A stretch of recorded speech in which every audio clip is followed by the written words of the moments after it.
लकड़ियों को काट के कागज बनाया जाता है, ये तो हर किसी को पता है। मगर क्या आप जानते हैं पढ़ने लिखने के लिए सदियों से इस्तेमाल करे जाने वाली कॉपी को कागज से कैसे तैयार करा जाता है? नहीं तो चलिए फिर मेरे साथ बिना किसी देरी के शुरू करते हैं। आपको दिखाते हैं स्मरण पुस्तक को कैसे तैयार करा जाता है और साथ ही जानेंगे क्या ये सच में हमारे वातावरण के लिए हानिकारक है भी या नहीं।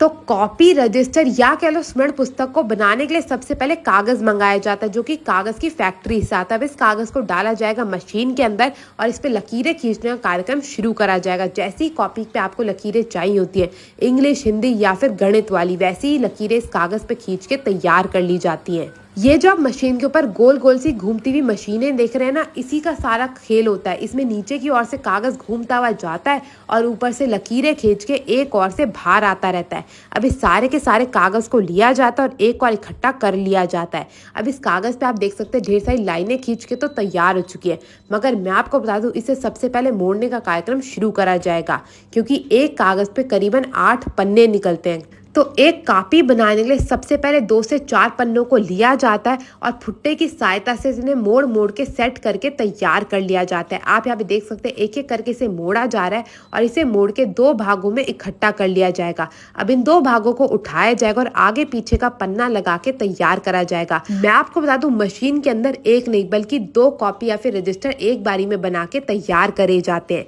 अब इन कॉपी रजिस्टर के पन्ने तो बन गए, बारी आती है इसके भारी गत्ते की। तो गत्ते को भी इसी प्रकार से मोड़ के तैयार कर लिया जाएगा। ये पहले से दूसरी मशीन से तैयार करके यहाँ पे मंगाए जाते हैं। अब बारी आती है इन दोनों को आपस में जोड़ने की। तो हमारे अंकल जी आगे गत्ते लेके और यहाँ पे हमारी आंटी ऑलरेडी तैयार है इसके कागजों को बना के। अब इन कागजों और गत्तों को आपस में मिलाने के लिए ये वाले अंकल जी एक एक करके हर एक गत्ते के अंदर इन कागजों को डालने का कार्यक्रम शुरू करेंगे। एक एक करके गत्ते को उठाया जाएगा, उसके अंदर ये जो कागज बना के तैयार करके रखे गए थे इसको भर के सारी की सारी कॉपियों को तैयार कर लिया जाएगा। अब बारी आ जाती है इसकी सिलाई की। तो मैं आपको बता दूं पहले तो ये कार्यक्रम सिलाई का हाथों द्वारा करा जाता था, मगर अब इसके लिए ऑटोमेटिक मशीन लगी हुई है। एक एक करके सारी की सारी कॉपियों को इस मशीन के अंदर डाला जाएगा, जिसमें वो खुद ब खुद सिल के हर एक कॉपी को तैयार कर देगी। तो आप यहाँ देख सकते हैं बिल्कुल बेहतरीन तरीके से इस मशीन के अंदर एक ओर से डाला जाता है और दूसरी ओर से सिली सिलाई हमारी कॉपी रजिस्टर बनके तैयार हो जाती है। अभी आप यहाँ पे देख सकते हैं थोड़ी सी फूली फूली आपको दिख रही होगी। तो इसको अच्छे से प्रेस करने के लिए इसे डाला जाएगा दूसरी मशीन के अंदर, जो कि इसको बिल्कुल फ्लैट कर देगी। तो आप यहाँ पे देख सकते हैं हमारी दूसरी मशीन के पास हमारी दीदी जी सारी की सारी कॉपी को लेके तैयार करके आ चुकी है। अब इसे डाला जाएगा इस मशीन के अंदर, जो कि इसको बिल्कुल सपाट कर देगी। तो एक और से बिल्कुल अच्छे से इसे दबा के इस मशीन के अंदर डाला जाता है। फिर ये कुछ मिनटों भी क्या सेकंड में ही इन कॉपी को बिल्कुल फ्लैट करके तैयार कर देती है। तो आप यहाँ पे देख सकते हैं एक एक करके 6 कॉपियों को इसके अंदर डाला जा रहा है और दूसरी ओर से जब इसे निकाला जाएगा ये बिल्कुल अच्छे से फ्लैट होके तैयार हो जाएगी।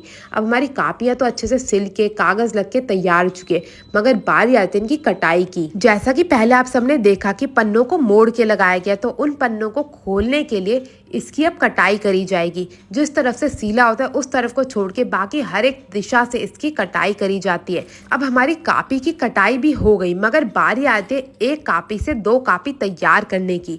तो जिसके लिए सबसे पहले इसे मशीन से निकाला जाता है, दोबारा से सीधा करा जाता है और फिर ढेर सारी कॉपियों को लेके 2 भागों में बांट के दोबारा से इस मशीन के अंदर डाल दिया जाता है। बिल्कुल नाप के इन्हें डाला जाता है, फिर इन्हें 2 भागों में काट के तैयार कर लिया जाता है। अब यहाँ पे आप देख सकते हैं हमारी कॉपी जो अच्छे से खुल के तैयार हो चुकी है। अब कॉपी तो बन गई, मगर इसकी दोबारा से एक बार कटाई करी जाती है ताकि कोई भी जो जुड़ाई का निशान है वो अलग हो सके और जो हमारा कागज है वो देखने में और भी ज्यादा खूबसूरत लग सके। तो अब यहाँ पे हमारी स्मरण पुस्तक तो बनके तैयार है, मगर बारी आती है इसकी पैकेजिंग की। तो पैकेजिंग के लिए इसे ले जाया जाएगा दूसरी मशीन की ओर। मैं आपको बता दूं आपने कभी भी अगर कॉपी का बंडल खरीदा हो बचपन में, वो तो जरूर खरीदा ही होगा, तो आपने देखा होगा आपको एक बारी में 6 या फिर 12 कॉपी मिलती है। तो उसका पैकेजिंग करने के लिए सबसे पहले इन्हें प्लास्टिक की पन्नी में डाला जाता है और दूसरे अंकल जी यहाँ पे लेके इन पन्नी को अच्छे से सील करके इसकी पैकेजिंग को कर देते हैं तैयार। और इन कॉपियों की पन्ने को तैयार करने के बाद इसे डाला जाएगा दूसरी मशीन में, ताकि इसमें जितनी भी हवा है उसे निकाल के अलग किया जा सके। और अब बात करी जाए क्या ये हमारे वातावरण के लिए हानिकारक है, तो जी हाँ, ये हमारे वातावरण के लिए हानिकारक होती है, क्योंकि कागज बनाने के लिए लाखों पेड़ों को कुर्बान किया जाता है। इसीलिए कहा जाता है कि कागज की बर्बादी बिल्कुल नहीं करनी चाहिए। इसीलिए आप भी कागज का इस्तेमाल देखभाल के करिएगा। तो आप यहाँ पे देख सकते सकते हैं मशीन से निकल के हमारी गर्मा गर्म कॉपी बन के तैयार हो चुकी है। अब आप लोग मेरे को बताइएगा आपको कॉपी पसंद है या फिर रजिस्टर, और अगर ये वीडियो पसंद आई तो अपने दोस्तों के साथ शेयर करना मत भूलिएगा। मैं आपसे मिलूंगी अगली वीडियो में, तब तक के लिए टेक केयर, गुड बाय।